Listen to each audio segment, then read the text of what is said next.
እናንተ ገብታችሁ ቸርች ተቀምጣችሁ ጸልያችሁ ሜዳችሁን አትዩ።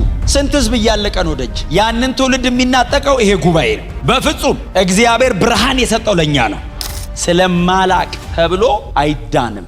አንድ ሰው ወንጀል ቢሰራ ፍርድ ቤት ሲገባ አያቅም ቢባል ተውት አይባልም፣ ታስሮ ይማራል። ዴሜጥሮስ የሚባል ምስል እያቀለጠ ምስሏን እየሰራ ያንን እየሸጠ የሚተዳደር አይነት ሰው ነውና ምስሏን ይሰራና ቅዱስ ምስል ነው ቤታችሁ ከገባ እያለ ማለት ነው። ጳውሎስ መጥቶ መስበክ ማገልገል ከጀመረ በኋላ አርጤምስ ክብሯ ተዋረደ ይላል። እስከ ዛሬ በሰላም ነው የምንኖረው አለው። ይሄ ሰውዬ ከመጣበት ቀን ጀምሮ አለው የመጀመሪያ ክብሯ ተዋረደ አለ። ሁለተኛ ተከታዮቿ ቀነሱ አለ። ቸርች መጡ ማለት እና ሲሉት ይሄን ሰውዬ ካልገደልን በፍጹም ሰይጣን አሳይመንታችሁ እንዳይሆን የእናንተ ፕሮግራም መሆን ያለበት ወንጌል ነው። በጣም ስኮላር ሊሆን ይችላል ሰው፣ በጣም የጠለቀ የመጽሐፍ ቅዱስ ዕውቀት ሊኖረው ይችላል። በጌታ ካልሆነ ይሄንን ውጊያ መዋጋት አይችልም። ቦርን አጌን መሆን አለበት። ሰይጣን ቢወድቅም እኩይህ አይደለም። በጌታ ስትሆን ብቻ ነው የምትበልጠው። መንፈሳዊ ውጊያ አየር ላይ ያለ እባብ ከመጣል አይጀምርም፣ በጌታ ከመሆን ነው የሚጀምረው። ከዚህ በኋላ ጦርነት ውስጥ በደንብ እንድገቡ ማለት ነው። ካልሆናችሁ በኋላ እንሆናለን። እና ምዕራፍ 19 ላይ ወደ ኤፌሶን ከተማ ገባ ጳውሎስ። በኤፌሶን ከተማ ሲገባ 12 ሰዎች ነው አይደል ያገኘው። ለወንጌል አገልግሎት ሲመጣ እንደ 12 ሰዎች አካባቢ ያገኘ። እነዛን 12 ሰዎች ሲያገኛቸው ደቀ መዛሙርት ነበሩ ይላል። ደቀ መዝሙር ማለት ከተከታይነት የዘለለ ነው ማለት ነው አይደል። ማቴቴዎ ከሆነ ኢሚቴተር ነው ማለት ነው። ዝም ብሎ የሚከተል አይነት ብቻ ሳይሆን አስተማሪውን ለመምሰል ሌትና ቀን የሚተጋ አይነት ናቸው። ስለዚህ ደቀ መዛሙርት ናቸው ማለት በጣም ዲቮሽናቸው ሲሪየስ ነው ማለት ነው። ስለዚህ ደቀ መዛሙርትን አገኘ። 12 ነበር ቁጥራቸው ይላል። ስለዚህ ሲያገኛቸው የጠየቃቸው የመጀመሪያ ጥያቄ ባመናችሁ ጊዜ መንፈስ ቅዱስን ተቀበላችሁን ሲላቸው ሰዎቹ እንኳን ልንቀበል እንዳለ እንኳን አናውቅም አሉት ይላል። በዚህ ጊዜ ሰበሰባቸው፣ እጁንም ጫነባቸው፣ 12ቱም መንፈስ ቅዱስን ተቀበሉ የሚል ቃል አለ። በጣም ያስደስተኛል በእውነት። አንዳንዱ ተቀበለ አይደለም የሚለው 12ቱም ተቀበሉ ይላል። በልዩ ልዩ ቋንቋ ተናገሩ ይላል።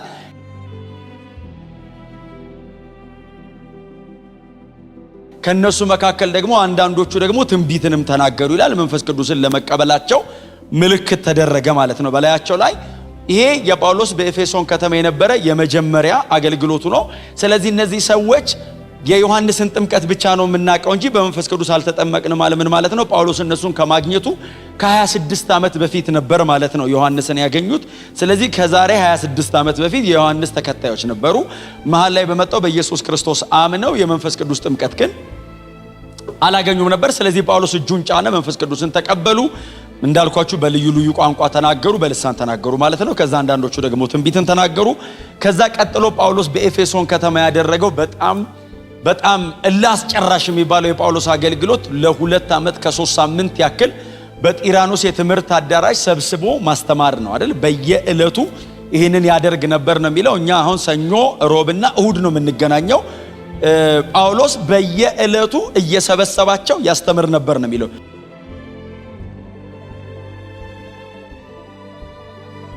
በየቀኑ ትምህርት አለ። በየቀኑ ነው የሚያስተምራቸው።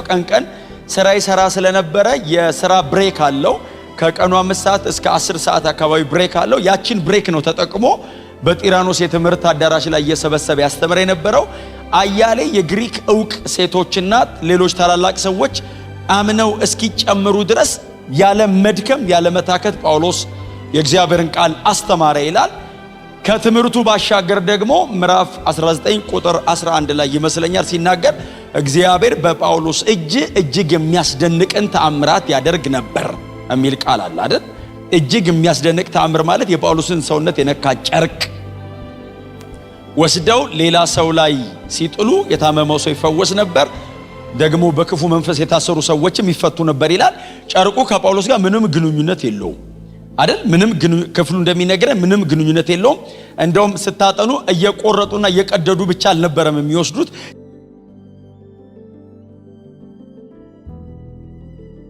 ጭንቅላቱ ላይ እንደ ባንድ የሚያስረው ጨርቅ ነበረው። እንግዲህ ጸጉራቸው እነሱ እንደኛ ማጭር አልነበረም እና ረዘም ስለሚል የሚያስሩት ባንድ አለ። ከዛ ትምህርቱን ጨርሶ ቁጭ ሲል ባንዱን ፈቶ ወገቡ ላይ ቻሎ ካለ ማሰሪያ እሱን ፈቶ ሲያስቀምጥ ጭንቅላቱ ላይ ያለውን ፈቶ ሲያስቀምጥ ይዞ ይሮጣሉ ከኋላ። እና ለሚቀጥለው ዙር የሚያስተምርበት ከሰው ተበድሮ ነው። እንደዛ እንደማለት ነው። እና ወስደው ሌላ ከተማ ነው የሚለው ሌላ ከተማ ሌላ ሰው ላይ ሲያስቀምጡ ያን ያክል እግዚአብሔር በጳውሎስ እጅግ እንደውም ምንድነው የሚለው ሆኖ ማያቅ ነገር ነው አይደለም የሚለው ሆኖ ማያቅ ከዚህ በፊት ሆኖ አያቅም ነው። እግዚአብሔር የጳውሎስን እጅ ወስዶበት በጳውሎስ እጅ እግዚአብሔር ይሰራ ነበር ነው። ጳውሎስማ ሲሰራ ይታወቃል። እግዚአብሔር ሲሰራ ነው የተለየ ይሰራው እና እግዚአብሔር በጳውሎስ እጅ እግዚአብሔር እጃችሁን ይዋሰው። አሜን።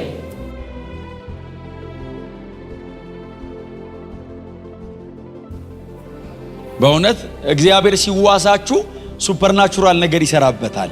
ለዕለ ተፈጥሯዊ የሆነ ነገር እግዚአብሔር ይሰራልና እግዚአብሔር ይሄንን ያደርግ ነበር ይላል። ከዛ አገልግሎቱን ቀጠለ።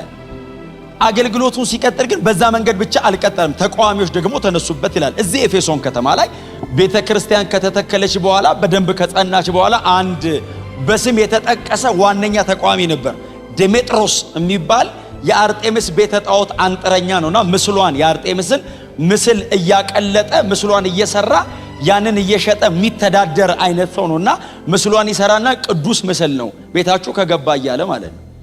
እና እንደዛ ያለ በጣም ኃይለኛ ስራ ነው የሚሰራው። ጳውሎስ መጥቶ መስበክ ማገልገል ከጀመረ በኋላ መጽሐፍ እንደሚነግረን አርጤምስ ክብሯ ተዋረደ ይላል። አሁን ጳውሎስ ስብከት ውስጥ አርጤምስ የሚል ርዕስ የለም። የጳውሎስ ስብከት ኢየሱስ ነው።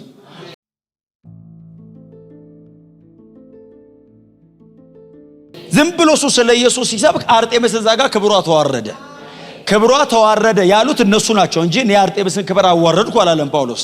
በፍጹም ሰይጣን አሳይመንታችሁ እንዳይሆን። የእናንተ ፕሮግራም መሆን ያለበት ወንጌል ነው።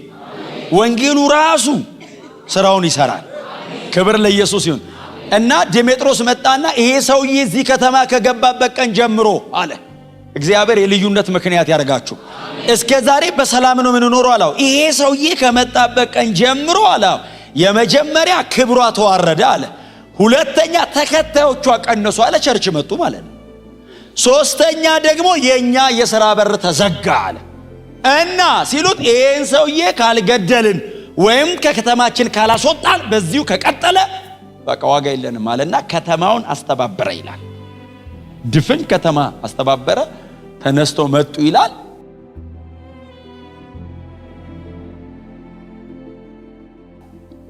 ለ2 ሰዓት ያክል የኤፌሶን ከተማ ሕዝብ ጮኸ ይላል። በኢየሱስ ክርስቶስ ድፍን ከተማ ተሰብስቦ ጳውሎስ ነው ምክንያቱ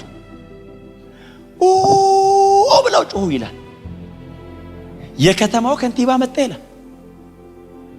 እንደሱ ነው የሚለው። እኔ አይደለም ያልኩት፣ አንብቡ። ይሄ ጩኸት እንዳይፈጥር ይልና 2 ሰዓት ጮሁ ይልና ለምን እንደሚጮሁ ግን አያውቁም የሚል ቃል አለ። የድሮ ሰው በጣም ነው የሚገርመኝ። ብዙ ምክንያት የለውም ግን ኃይል አለው። power is nothing without control የሚል አንድ አንብቤ ያለው እንትን ላይ መስቀል አደባባይ ላይ ያለ የጎማ ማስታወቂያ ነው። እንደዚህ የጨበጠ ነውና ከስር power is nothing without control ይላል። እና ኃይል በእውቀት ካልሆነ ዲስትራክቲቭ ነው። ጉሮሮን ይቀደዋል እንጂ ምንም ለውጥ አያመጣም። በእውቀት ሲሆን ግን ቼንጅ ነው። ክብር ለኢየሱስ ይሁንና ዘም ብለው ይጮሃሉ። ለምን እንደሚጮህ ያቆም የሚያቀው ለምን እንደሚያስጮሃቸው የሚያቀው ዲሜጥሮስ ነው።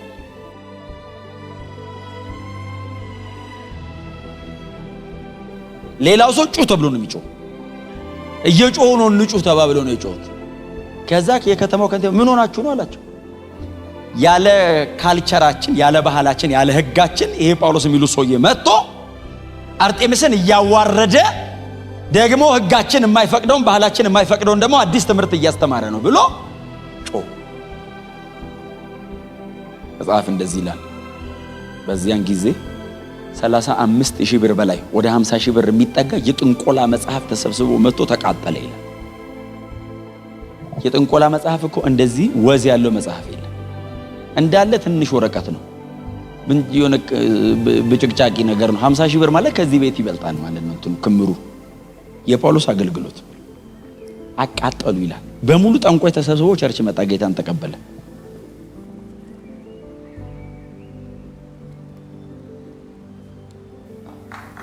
ከዛ ስሙን ወጡና ጳውሎስን ያዙት፣ ከከተማቸው አስወጡት ይላል። ኤፌሶን ከተማ በጣም የሚደንቀኝ ጳውሎስን ከከተማ አስወጡት ይልና ጳውሎስ የለም። ጳውሎስ ወጥቶ ሄዶ እንደዚህ ይላል እግዚአብሔር ቃል፣ የእግዚአብሔር ቃል ግን በኃይል ያድግና ያሸንፍ ነበር ይላል። ያለ ጳውሎስ ማለት ጳውሎስ ወጥቶ ሄዷል። የእግዚአብሔር ቃል ስብዕና ይዞ ይራመዳል። ጳውሎስ የለም። ያለ ጳውሎስ የእግዚአብሔር ቃል ግን በኃይል ያድግና ያሸንፍ ነበር እና በአጋንንት ኃይል ምትሃታዊ ነገር የሚሰራበት እስክሌፕደስ ማለት እንደዛ እኩለ ሌሊት ላይ ነው ፈውስ የሚከናወነው። እስክሌፕደስ የሚባለው ቤተ ጣዖት ውስጥ የታመመ ሰው በሙሉ ይተኛል። ከዛ ሌሊት ሊትራሊ እባቦች ይለቀቃሉ እና እየመጡ የሰዎችን ሰውነት እየነኩ ያልፋሉ። በዛ ሞመንት ነው ፈውስ ይከናወናል የሚሉት። ያን ያክል አጋንንታዊ ነው። ጳውሎስ የተጋፈጠው እሱን ከተማ ነው።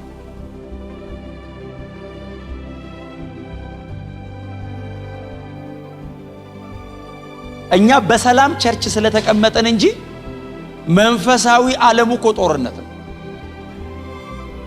በጣም መንቃት አለብን። እስቲ አሜን በሏ። እናንተ ገብታችሁ ቸርች ተቀምጣችሁ ጸልያችሁ ሜዳችሁን አትዩ። ስንት ህዝብ እያለቀ ነው ደጅ። ያንን ትውልድ የሚናጠቀው ይሄ ጉባኤ ነው። በፍጹም እግዚአብሔር ብርሃን የሰጠው ለኛ ነው። እንደነዛ የዚዮስ በጣም ትልቅ ተራራ አለ ኤፌሶን እና እዛ ተራራ ላይ በጣም ትልቅ መሰዊያ አለ። ትልቅ መሰዊያ ማንም ሰው ሲገባ ኤፌሶን ከተማ በፊት ለፊቱ ላይ የሚያየው ማለት ነው። ትልቅ መሰዊያ እና ጧት ኤፌሶን ከእንቅልፍ ሰው ተነስቶ ወደ ከተማው መንገድ ብቅ ካለ ከዛ መሰዊያ ላይ በኃይል የሚጨስጭስ ያያል። ለዚዮስ የሚሰዋ መስዋዕት ነው በየቀኑ ማለት ነው። የጁሊየስ ቄሳር ቤተ ጣዖት አለ። ቄሳር ኢምፓየር ከልት ንጉስን ማምለክ የጀመረች የመጀመሪያ ከተማ ነች። ንጉሳቸውን ወርሺፕ ለማድረግ ቤተ ጣዖት ያቆመች ከተማ ናት ኤፌሶን። የጁሊየስ ቄሳር ቤተ ጣዖት አለ። እዛ መሃል ቤተ ክርስቲያን ቆመች። ጌታ የተባረከ ይሁን። በኤፌሶን ደብዳቤ የጳውሎስ የመጨረሻ ሐሳብ መንፈሳዊ ውጊያ። ስለዚህ ከኛ ኃላፊነቶች መካከል አንዱ መንፈሳዊ ውጊያን ማወቅ፣ ቀጥሎ በዚህ በቅዱስ ቃሉ መሰረት መዋጋት። ይሄ የአማኝ ኃላፊነት ነው። ስለማላቅ ተብሎ አይዳንም። አንድ ሰው ወንጀል ቢሰራ ፍርድ ቤት ሲገባ አያቅም ቢባል ተውት አይባልም፣ ታስሮ ይማራል። አለማወቅ አያድንም። 2000 ዓመቱ ነው ከተጻፈ፣ እጃችን ላይ ነው ያለው። አጥንተን ገብቶን እንደ እግዚአብሔር ቃል እንዋጋለን። ክብር ለኢየሱስ ይሁን። በመጨረሻም ይላል እስከ ምዕራፍ 6 ቁጥር 9 ሰምተዋል።